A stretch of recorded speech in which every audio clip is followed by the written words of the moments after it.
Amém, amém, amados irmãos, louvado seja o nosso amado Senhor, amém. Por mais esta palavra, por mais esta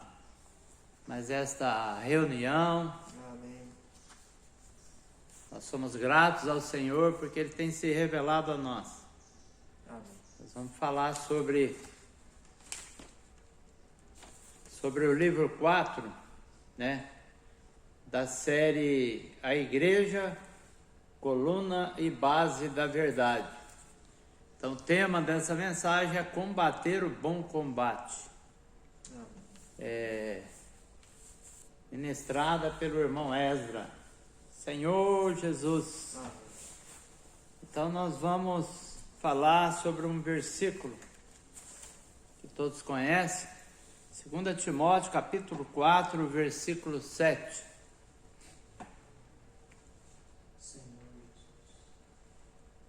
Combati o bom combate, completei a carreira, guardei a fé.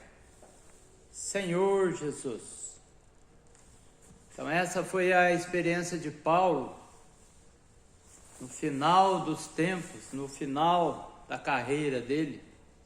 Ele conseguiu dizer: combati o bom combate, completei a carreira, guardei a fé. Talvez nós não conseguimos falar esse versículo com toda certeza. Combati o bom combate. Talvez nós não conseguimos dizer esse versículo hoje, né? Talvez nós não tenhamos tempo de chegar a um estágio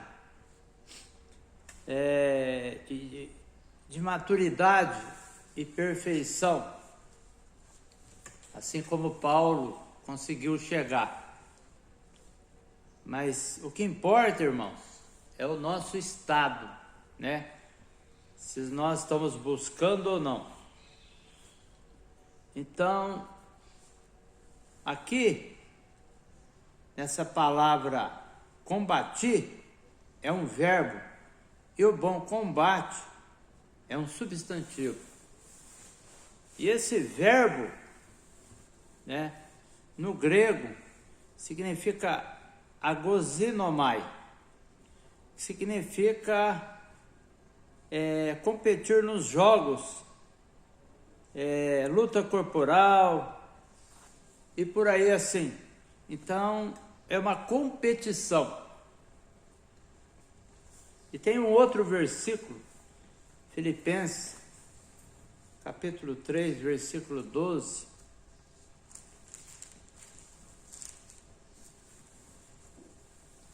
Fala assim, Paulo fala assim: não que eu tenha já recebido ou tenha já obtido a perfeição, mas prossigo para conquistar aquilo para o que também fui conquistado por Cristo Jesus.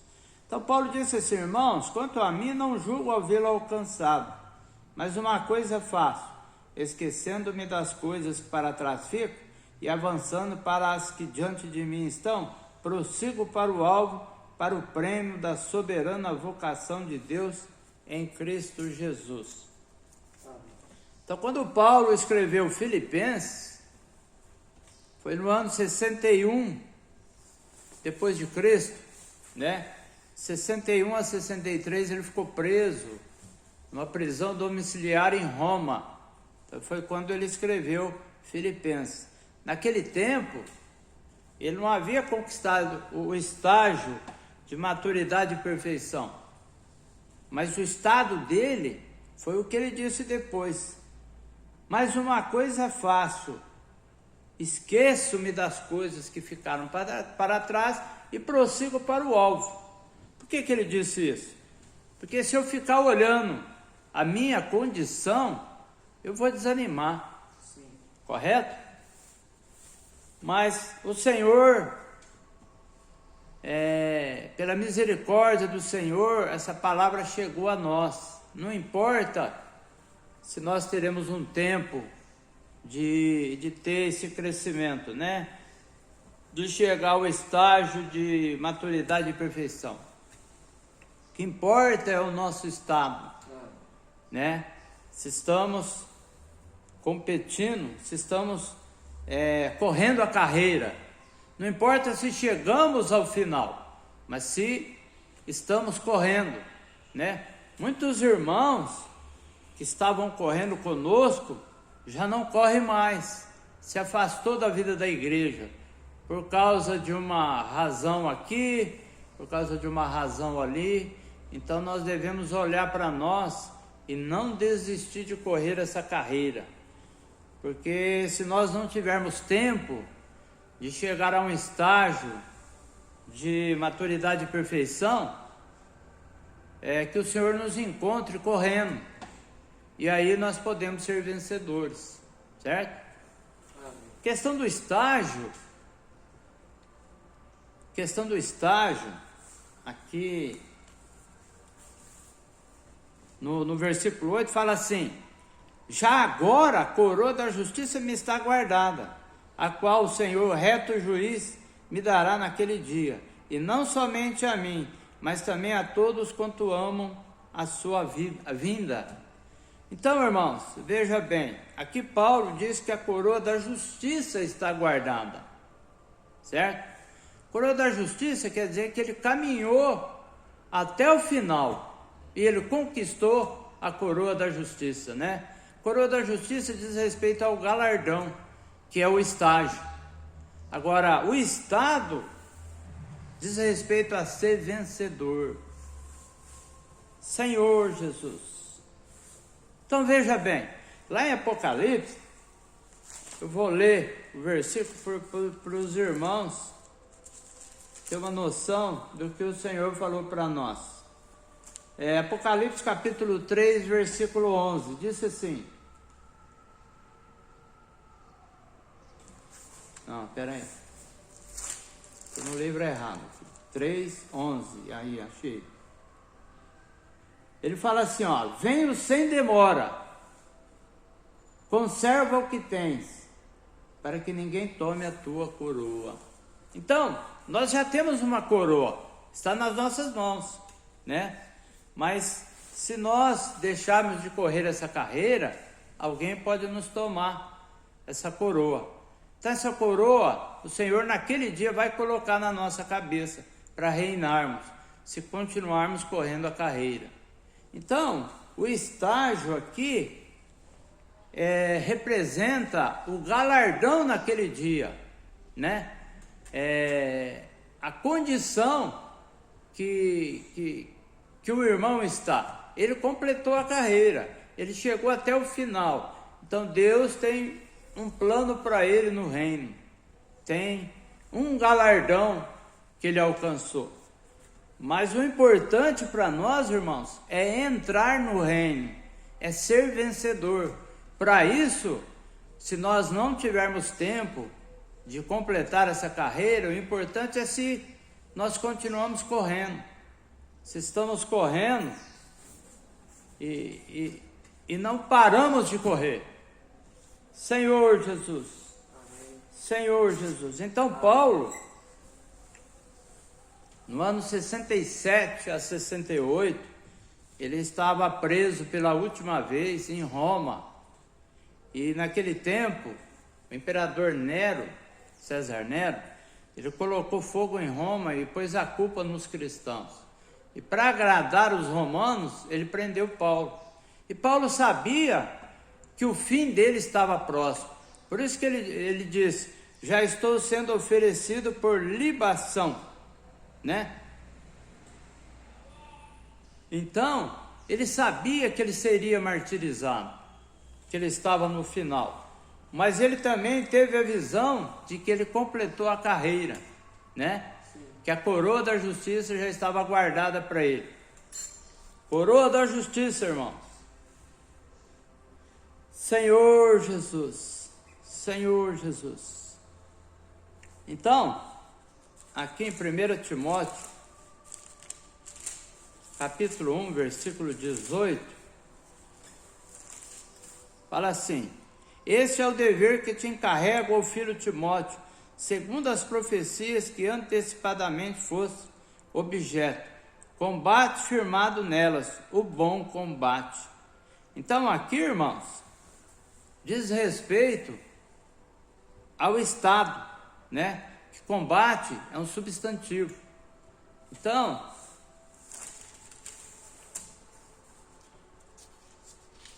combater, né? Lá, combati o bom combate, que é combatir, significa um verbo que é combater.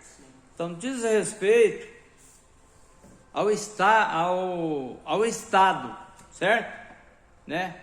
Que é uma competição. Então, em português diz agonizar, para competir. E aqui no 1,18 ele diz combate firmado nelas o bom combate, certo? Então aqui é um substantivo.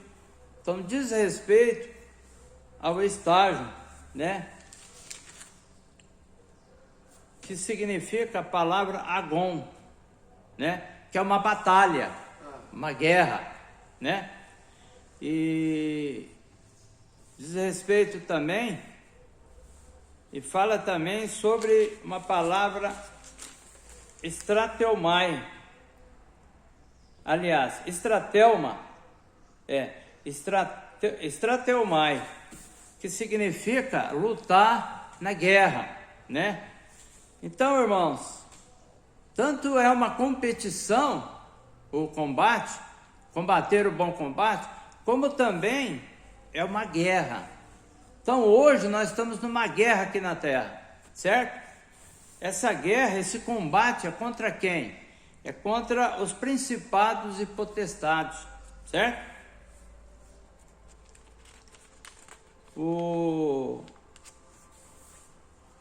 Então, é contra as forças poderosas do mal. Aqui, podemos dizer que o combate, né, exteriormente, as nossas armas, se diz respeito à fé, à verdade e às sãs palavras ou sãos ensinamentos, certo? Que é a coluna e base da verdade. Então a fé, nós já sabemos que é o conteúdo do plano eterno de Deus, certo? Antes, em mensagens anteriores, se dizia que a fé é o conteúdo da economia neotestamentária de Deus, ou a economia do Novo Testamento.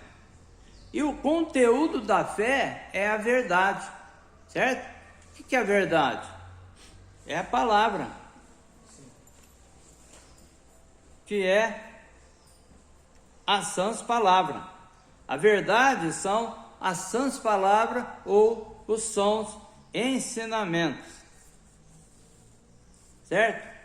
Então, irmãos, o que nos dá condições, o meio para ter esse viver, irmãos, é a vida eterna, né? É o meio que para colocarmos esses itens em nós, certo? Então,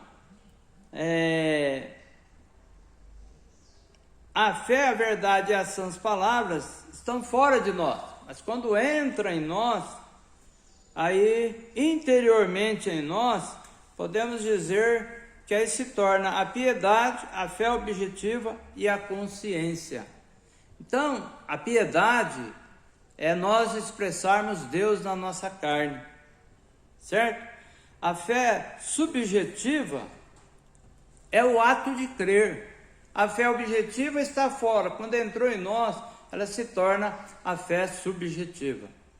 Por isso que em mensagens anteriores, a fé objetiva, podemos dizer que é um círculo maior, e a fé subjetiva é pequenininha. A fé subjetiva precisa crescer e se tornar do mesmo tamanho da fé objetiva, que é o crescimento de vida. Sabe, irmãos, conhecer a palavra de Deus, o plano de Deus, talvez não seja tão difícil. né? Porque quem não consegue ler um livro, estudar a palavra, nas reuniões recebe a palavra, que são as mensagens, certo? Mas o difícil é viver essa palavra. E o objetivo que Paulo procurou mostrar para Timóteo é o Evangelho. E tudo isso aqui são o conteúdo do Evangelho, certo?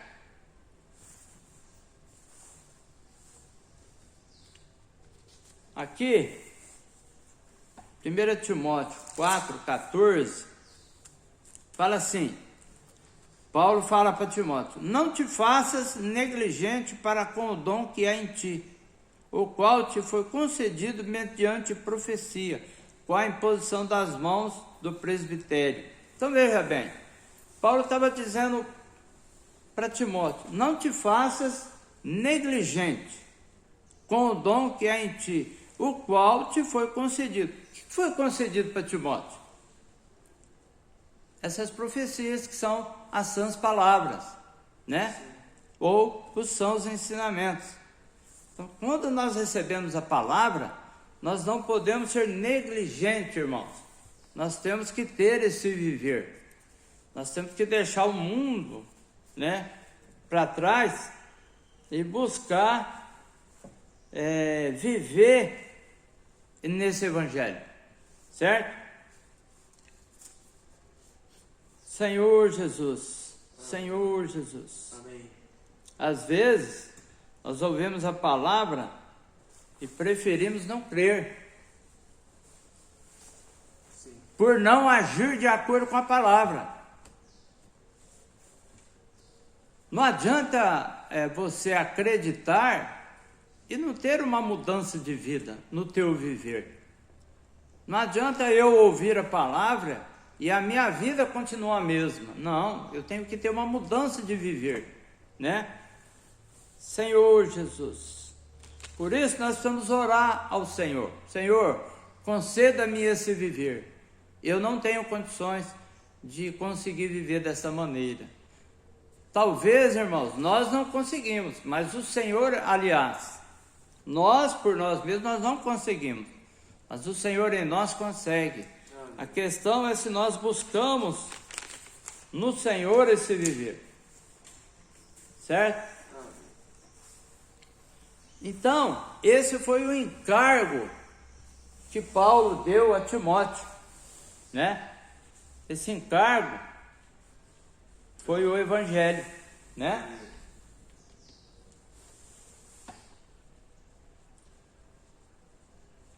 Que é ali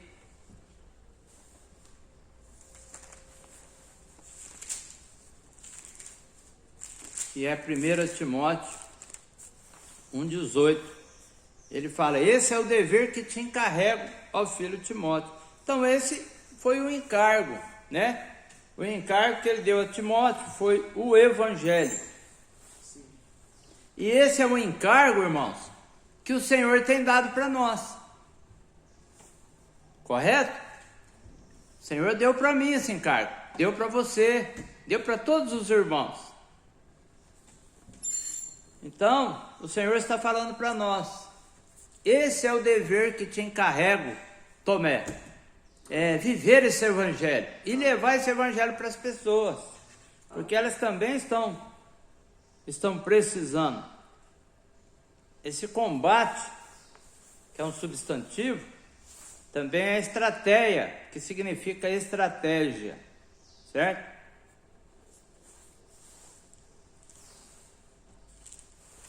No versículo 4 de Timóteo,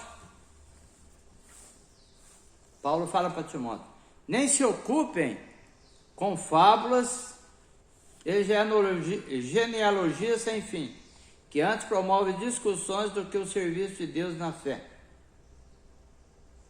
Então veja bem, irmãos, essas fábulas e genealogias que promovem as discussões é o motivo pelo qual nós estamos lutando, certo? Tudo isso aqui é a mentira de Satanás. E nós precisamos viver a verdade. Se você conhece a verdade, mas você não vive, você não tem a realidade. E ter só a verdade não é o caminho correto. Nós precisamos também ter um viver para poder estar na realidade, que é a prática da verdade, certo? Então, assim como está acontecendo um vírus na Terra, né? E a saúde está lutando contra esse vírus, que é o Covid-19, que está matando muitas pessoas. Nós também estamos lutando contra o vírus da iniquidade. Amém. Os irmãos já sabem o que é iniquidade. É quando as pessoas não se têm mais referência, né? Está fora da lei. Uma vez que Deus disse a sua palavra, então a sua palavra é a verdade. Quando você deixa de viver na verdade, você vive na iniquidade. Por isso, irmãos, é muito séria essa questão. Viver na iniquidade é seguir o curso do mundo. Então, uma vez que a saúde está numa guerra contra essa pandemia, nós também estamos numa guerra invisível, uma guerra espiritual contra as potestades, né? Os príncipes das trevas que estão nos ares. Então, o que eles trazem para nós? A mentira. Talvez uma mentirinha seja normal para alguns, mas para nós não é normal, porque nós conhecemos a verdade, certo? E a condição dessa guerra, na pandemia, acontecem que muitas medidas extraordinárias são tomadas no país. O comércio fecha, há isolamento social, que é o lockdown, redução de consumo, aumento de produção agrícola e industrial. Então, irmãos, nós não vivemos dias normais. É a mesma coisa a nossa condição na vida da igreja. Nós não podemos viver condição de dias normais. Na verdade, estamos numa condição de guerra, certo? Nós estamos lutando contra esses príncipes da potestade do ar, certo? Então, nós precisamos tomar cuidado para não serem infectados por esse vírus da iniquidade. Parece difícil acontecer isso, mas não é, irmãos. É simples. Desde que nós comecemos a seguir o curso do mundo e começamos a nos excusar de viver a vida da igreja, de ir em certas reuniões, estamos começando a pender por esse lado. Então nós precisamos tomar muito cuidado. Nós não podemos permitir e devemos pedir a Deus, né, para que Ele não permita que o Deus desse século segue o nosso entendimento. Precisamos orar, irmãos. Se nós somos cristãos que não oram, certamente iremos nos desviar da palavra da verdade, certo? Então precisamos tomar muito cuidado. Então, 1 Timóteo 1,4 fala assim: nem se ocupe com fábulas, genealogias sem fim, que antes promove discussões de que o serviço de Deus na fé. Ora, o intuito da presente administração visa o amor que precede o coração puro, de consciência boa e de fé sem hipocrisia. Senhor Jesus. Na verdade, irmãos, este evangelho que nós estamos seguindo, nós estamos vivendo, é o evangelho da glória de Deus, certo? 1 Timóteo aqui 1,14 fala assim: transbordou, porém, a graça de nosso Senhor, a fé e o amor que há em Cristo Jesus. Senhor Jesus. Então, irmãos, nós precisamos receber, o Senhor passou para nós o encargo de ser fiel, certo? O Ézer falou que foi em hospital. Eu gostei muito disso que ele falou. Ele foi a um hospital que estava internando muitos soldados que estavam participando da guerra. E ele viu muitos soldados lá mutilados, né? Mas a maioria deles não era que eles estavam mutilados fisicamente, mas psicologicamente, né? Eles estavam mutilados, certo? Então, a questão é uma questão psicológica da mente. Muitos irmãos caem na mente, fica fraco e se afasta.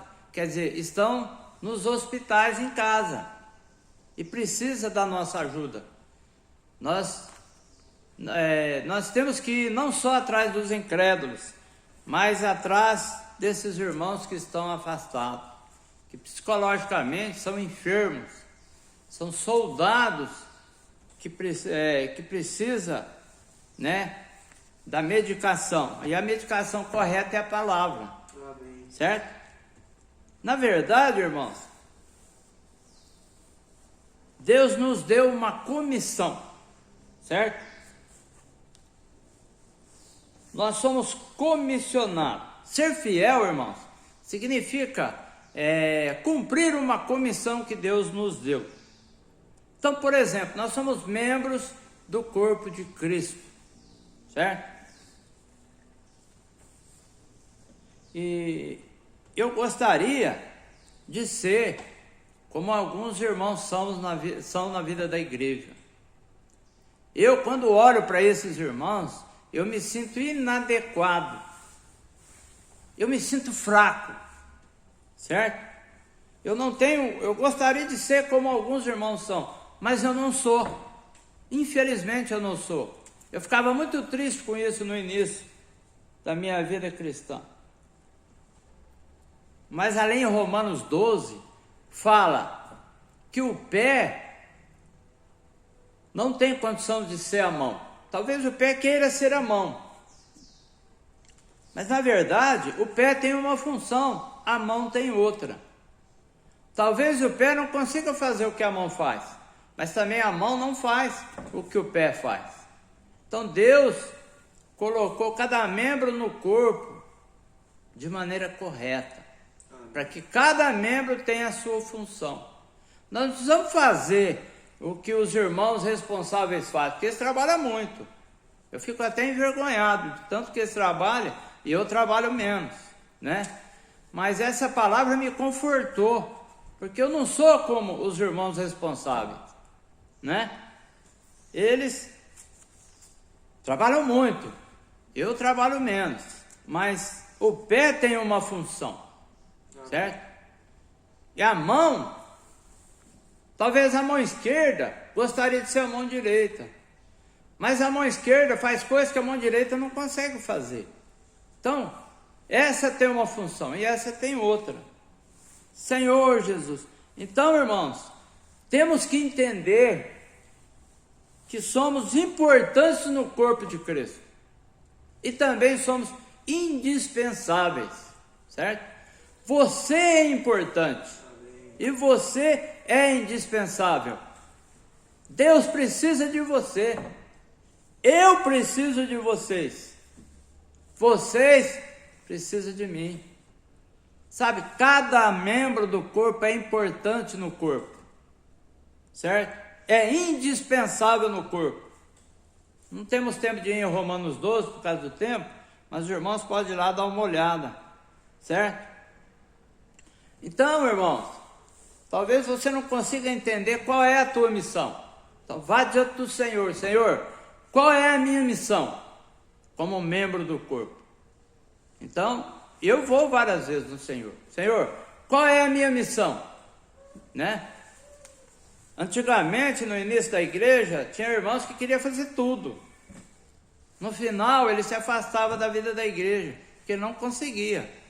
Então, se cada membro tiver a sua função e cumprir a sua missão, o corpo vai movimentar com vida, sem esforço nenhum. Tudo vai ser simples. Interessante, irmãos, né? Então, a mão direita, ela faz coisas que a mão esquerda não faz. Mas a mão esquerda faz coisas que a mão direita não faz. Então, o dedinho do pé faz parte do corpo. Talvez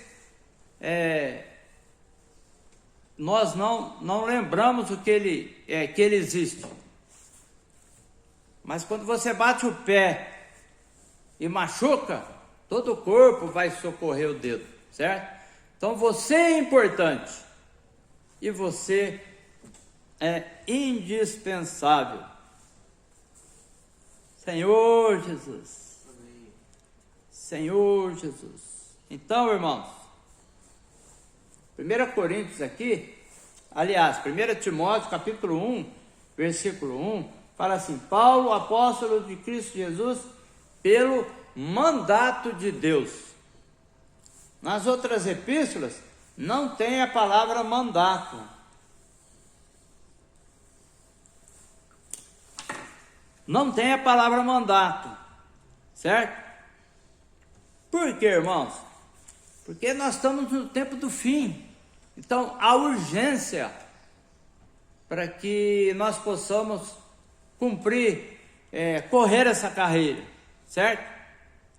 Então, o Senhor nos designou, né? Então, Paulo,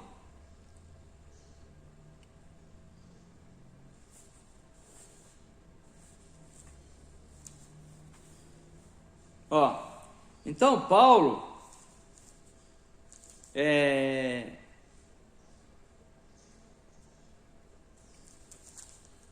Filipenses 4:13. Em Filipenses 4:13 fala assim: tudo posso naquele que me fortalece. No 1 Timóteo capítulo 1, versículo 12, ele fala assim: sou grato para com aquele que me fortaleceu, Cristo Jesus nosso Senhor, que me considerou fiel, designando-me para o ministério. Então, Paulo, Deus o designou, certo?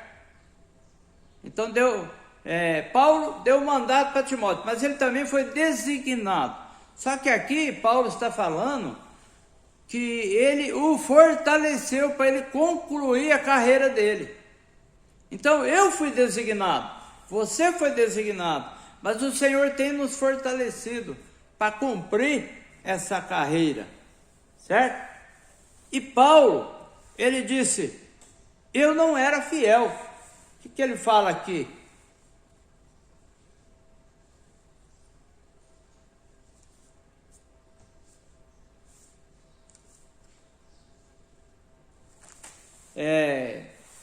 Ele fala que ele foi perseguidor da igreja. O tempo está correndo. Ele fala que ele foi perseguidor da igreja, certo?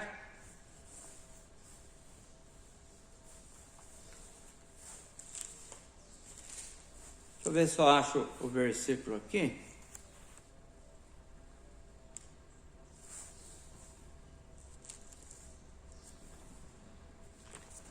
Primeira Coríntios 15:10.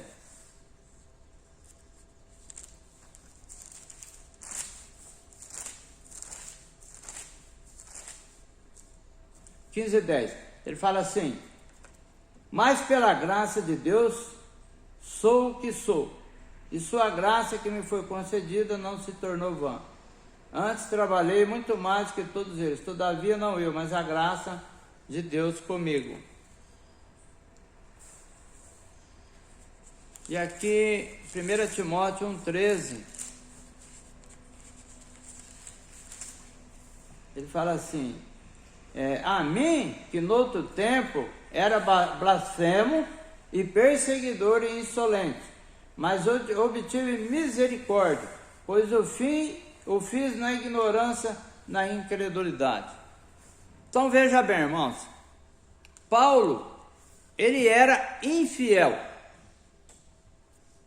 Eu não posso dizer que sou fiel. Nenhum de nós somos fiéis. Mas o Senhor considerou Paulo fiel. Ele era perseguidor. Ninguém aqui nunca perseguiu a igreja. Mas mesmo assim não somos fiéis. Paulo também não era fiel. Mas Deus o considerou fiel. E Deus tem considerado a mim e a todos vocês fiéis. Então, irmãos, temos que aproveitar que Deus usou de misericórdia conosco. A graça, o Senhor tem dispensado a graça para nós, certo? Mas em certas ocasiões a graça não consegue chegar até nós. Então aí nós precisamos da misericórdia, certo? Uma vez que a misericórdia, o braço da misericórdia nos alcança, ele nos traz até condições, até a condição do braço da graça poder me buscar. Consegue entender, irmãos? Então tem jeito para nós. Amém. Certo? Então veja bem, quando Paulo disse aqui, fala assim, Paulo, apóstolo de Cristo Jesus, pelo mandato de Deus nosso Salvador e de Cristo Jesus, nossa esperança, a Timóteo, verdadeiro filho na fé, graça e misericórdia e paz. Então veja bem, irmão, nas outras epístolas ele dizia graça e paz, mas misericórdia ele fala aqui em Timóteo. Por quê, irmãos? Porque nesse tempo do fim, em que o vírus da iniquidade tem crescido assustadoramente, se fortalecido, então há necessidade de misericórdia para que nós possamos conseguir correr a nossa carreira, certo? Então, o Senhor não só nos tem dado graça, mas também a misericórdia. Senhor Jesus. Amém. Senhor Jesus.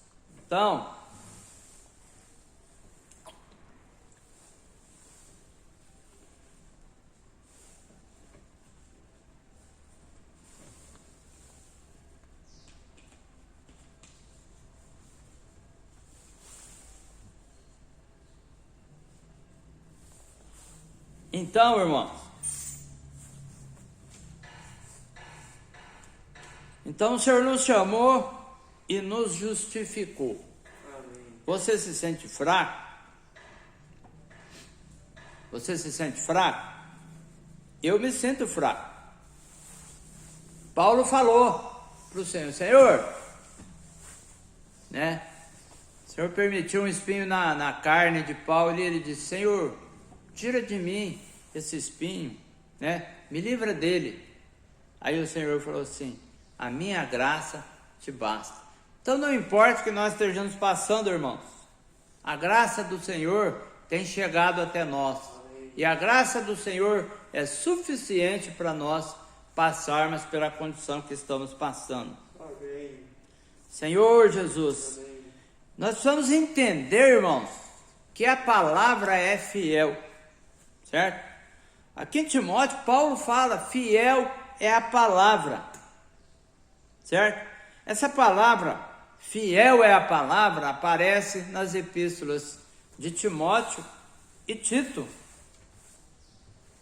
certo?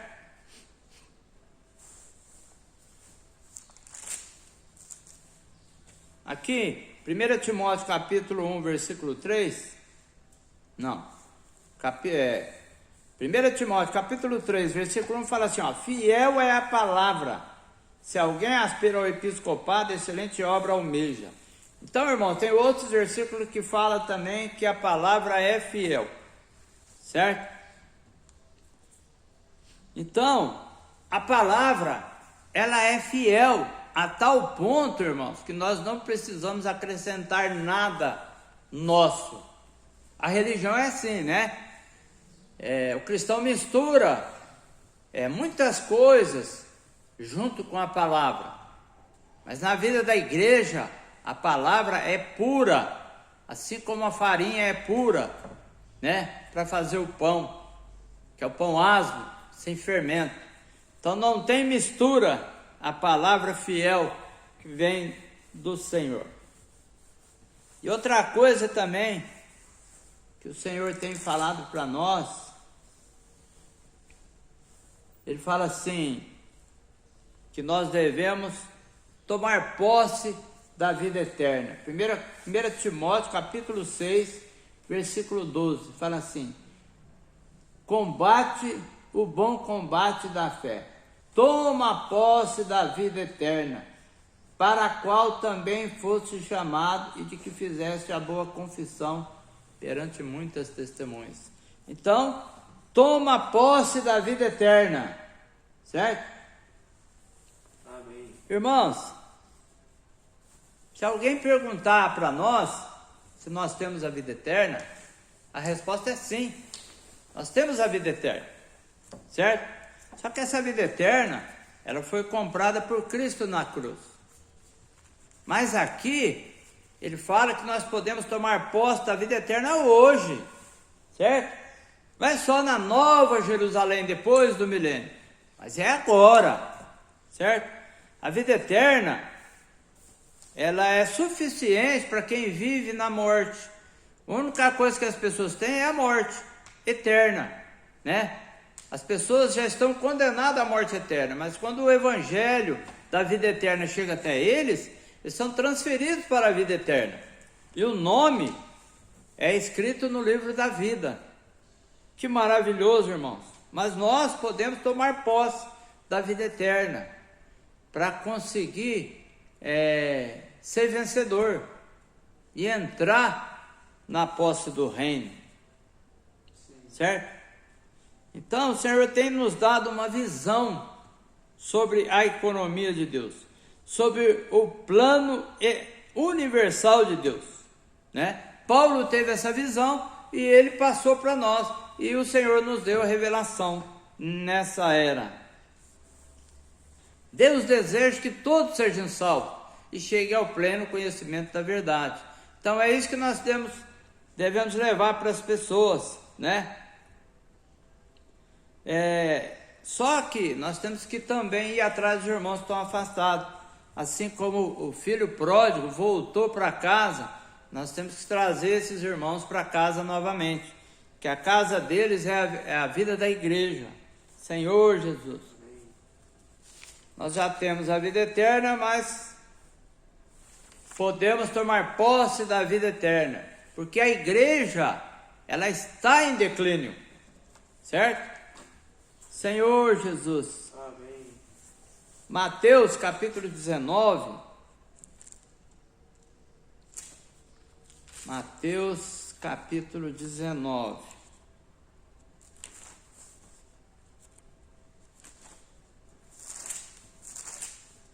Versículo 16.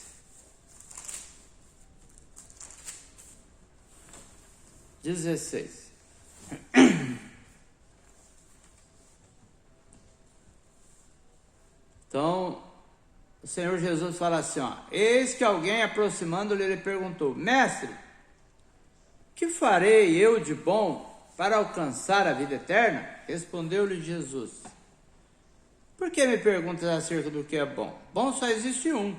Se queres, porém, entrar na vida eterna, na vida, guarda os mandamentos. E ele lhe perguntou: quais?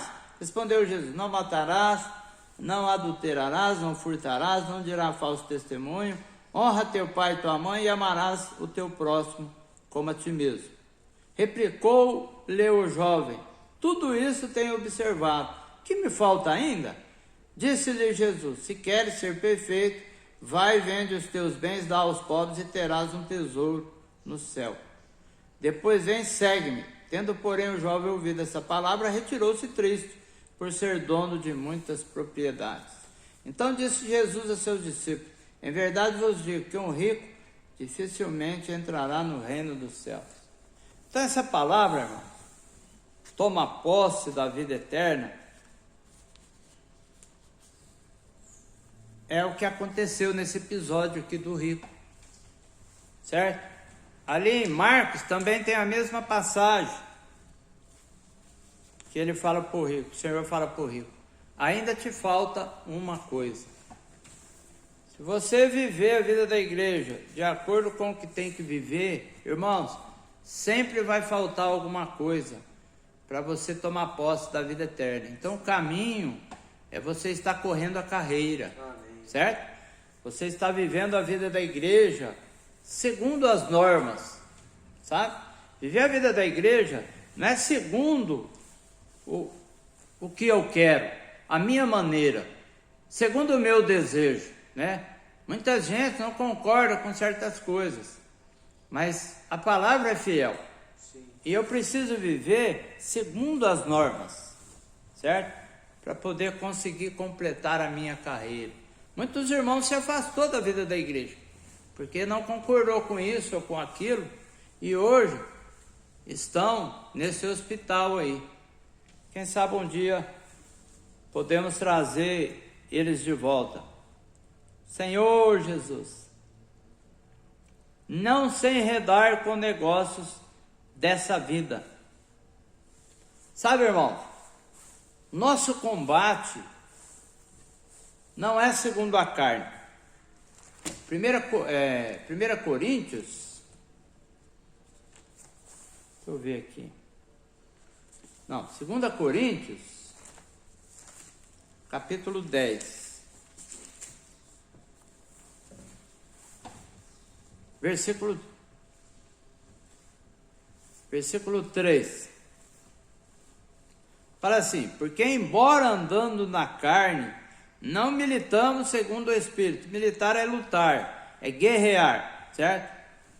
Porque as armas da nossa milícia, isto é, porque as armas do nosso exército não são carnais, e sim poderosos em Deus, para destruir fortalezas, anulando nós, sofismas, e toda altivez que se levanta contra o conhecimento de Deus, levando cativo todo pensamento à obediência de Cristo, estando prontos para punir toda desobediência, uma voz completa a vossa submissão. Então o problema aqui, irmãos, é eu. Sim. Não se enredar em negócios desta vida, não seguir o mundo, né? A direção do mundo, significa que eu preciso seguir, né, a vida eterna. Amém. Preciso tomar posse da vida eterna, para não me bandear para o mundo, não seguir o curso do mundo, certo? Então ele fala aqui, então, porque as nossas armas não são carnais. Então aqui fala assim, que as armas que são poderosas em Deus, ela destrói todas as fortalezas da nossa mente, certo? Anulando eu e toda altivez que se levanta contra o conhecimento de Deus. Então, às vezes, somos orgulhosos, achando que do nosso método é melhor. Não. A palavra tem tudo o que você precisa. Esse evangelho tem tudo o que você precisa para viver a vida da igreja. Nós não precisamos de nada nosso, certo? Por isso aqui fala assim, toda altivez que se levanta contra o conhecimento de Deus, levando cativo todo pensamento à obediência de Cristo. Então, meu pensamento tem que ser cativo, tem que ser escravo, prisioneiro do conhecimento de Cristo. Porque eu preciso desistir do que eu conheço para viver o conhecimento de Cristo. Ele sabe o que é melhor para mim. E nós podemos ter certeza, irmãos, que depois que passamos a viver a vida da igreja, nossa vida mudou. Muitas coisas ruins que praticávamos, não praticamos mais. Nem temos saudades mais. Nós temos que olhar para frente. Não podemos olhar para trás. Certo?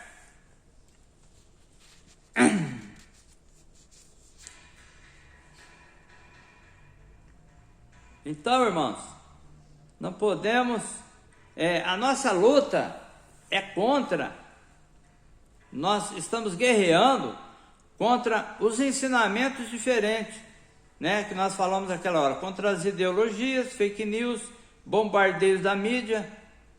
Então, servir a Deus é um combate, um serviço militar, certo? Então, veja bem, aqui em Lucas,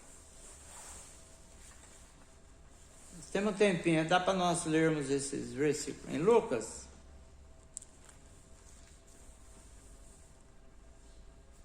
Lucas 14.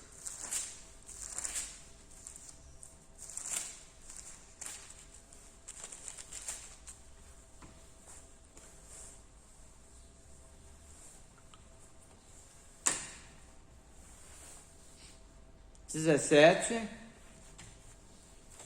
até o 20. Então fala assim, ó: a hora da ceia, enviou seu servo para avisar os convidados: vinde, porque tudo já está preparado. Não obstante, todos a uma começaram a escusar-se. Disse o primeiro: comprei um campo e preciso ir vê-lo. Rogo-te que me tenhas por escusado. Outro disse: comprei 5 juntas de bois e vou experimentá-las.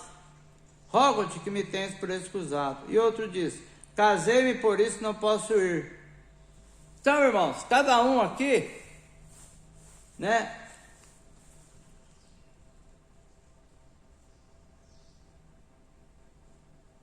Então, cada um aqui,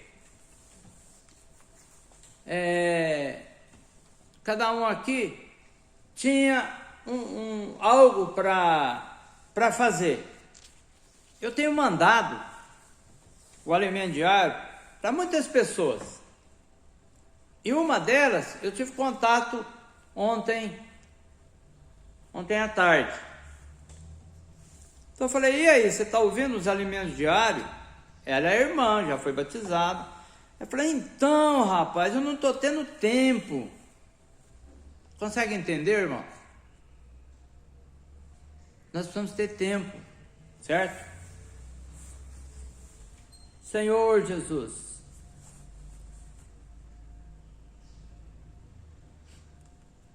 aqui no versículo 9, no capítulo 9, no 57, fala assim: indo eles caminho afora,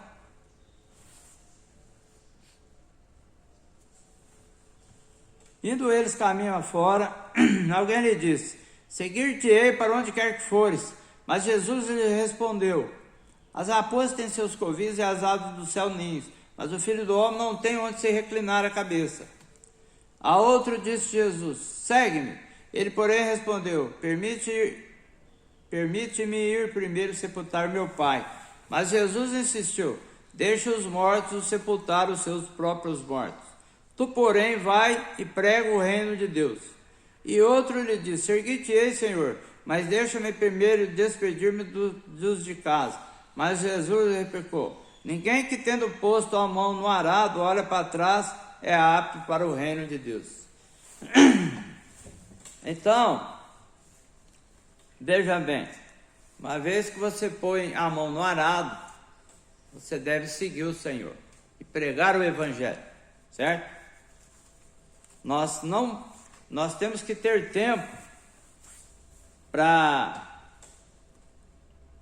nós temos que ter tempo, fazer o tempo para poder seguir o Senhor. Bem rapidinho, posso contar uma experiência particular minha. Quando eu criei no Senhor, eu tinha um viver no meu trabalho até as 10, 11, até meia-noite. Já teve ano de meia-noite, as pessoas descendo lá em festa de Natal, Ano Novo, as pessoas descendo para a praça e nós trabalhando. Então, quando eu criei no Senhor, eu falei uma coisa para o Senhor. Lendo nos livros, eu vi que eu podia fazer isso. Eu ia trabalhar só até 6 horas todos os dias e que Ele cuidasse de mim. Irmãos, faz 21 anos que eu trabalho até às 6 da tarde. Um dia lá, de 2 a 3 meses, pode acontecer de eu passar porque foi necessário. Mas o que importa é o coração, irmão. Amém. Se você tem um coração de seguir o Senhor, Ele vai mudar o teu viver. Amém. No mundo, vai mudar o teu trabalho, vai dar um trabalho melhor, você vai ganhar mais e vai trabalhar menos. Foi isso que aconteceu comigo. Amém. Então, irmãos, eu fiquei... por isso que comer a palavra é bom. A palavra te orienta. Ela te conduz ao caminho correto, certo? Então, até hoje, irmãos, eu fecho no horário que eu tinha estabelecido com o Senhor. Então, se você pôs a mão no arado, você não deve olhar para trás, certo? Você deve olhar para frente. Amém. Porque quando o Senhor vier, ou se Ele nos levar antes, nós temos que estar correndo a carreira. Nós não podemos desistir, certo? Então, o importante é quando Ele vier, nos encontre com a mão no arado, Amém. certo? Isso é muito importante. Nunca mais devemos olhar para trás. Temos que olhar para frente, certo? Porque você é um escolhido do Senhor. O Senhor tem capacitado você a viver a vida da igreja. Senhor Jesus. Amém. Senhor Jesus. Então, o Senhor, por tua graça e misericórdia, tem nos conduzido como um bom soldado, certo? E eu acho que o horário já deu. Nós vamos ficar por aqui. Então, obrigado, Senhor, Amém. por essas palavras. Amém. Que o Senhor possa trabalhar a nossa mente, o nosso coração, para que possamos ter um viver de acordo com as normas, Amém. de acordo com a tua vontade. Obrigado, Senhor, por estarmos aqui mais uma vez. Amém. Louvado seja o Senhor. Amém. Que o Senhor possa ser com todos vocês essa semana. Amém. Amém.